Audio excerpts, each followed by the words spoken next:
বড় অর্ডার এসেছিল বিহার থেকে, অ্যাডভান্সও হয়ে গিয়েছিল।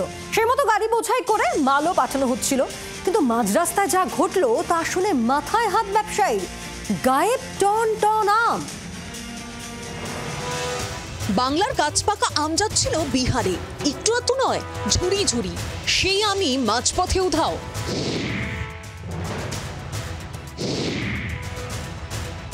ভালো লাভের আশা করেছিলেন, কিন্তু লাভ তো দূর, এখন ঘুম ছুটছে আম ব্যবসায়ী গোলাম মোর্তাজা মোল্লার।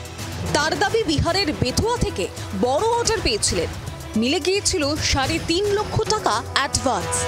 আর সেই মতো রবিবার রাতে একটি লরি ভাড়া করে তাতে ৮ টন ভালো মানের হিমসাগর আম বোঝাই করেছিলেন। গাড়ি মালিকের বাড়ি হলো কলকাতায়, আর যে গাড়িটা দেয় তার বাড়ি হলো দেগঙ্গা বেলপুর বাড়ি, হাবিবুল্লাহ নাম। ওরা 3টে ছেলে এসে গাড়িটা আমাদের গাড়িটা দেয়। আমরা গাড়িটায় আপনার মাল লোড করি ৮ টন, 10 টনের গাড়ি ৮ টন মাল লোড করেছি। ব্যবসায়ীর দাবি গাড়ি ভাড়া বাবদ আগাম ২৫,০০০ টাকা দেওয়া হয় গাড়ির মালিককে, কিন্তু মাঝপথে তেল তোলার জন্য আরো ১০,০০০ টাকা চায় গাড়ি চালক। তারপর ১০,০০০ টাকা দাও।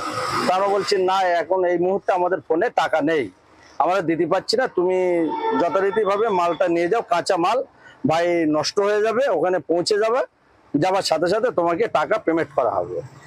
ও কি করলো, ও আমাদের সঙ্গে বললো যে ঠিক আছে যাচ্ছি বলে রাস্তার মাথায় সেখান থেকে সুইচ অফ করলো, আমাদের সঙ্গে কোনো যোগাযোগ বিচ্ছিন্ন করে দিল।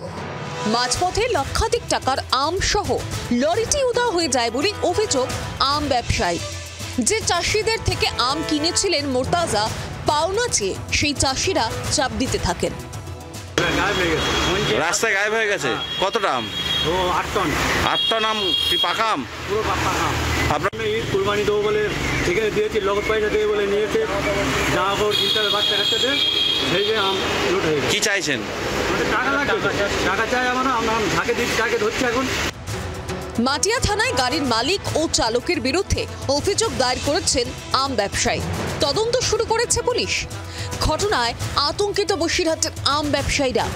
বিমল বসুর রিপোর্ট, জি ২৪ ঘন্টা। বাংলার আওয়াজ, বাঙালির আবেগ, জি ২৪ ঘন্টা।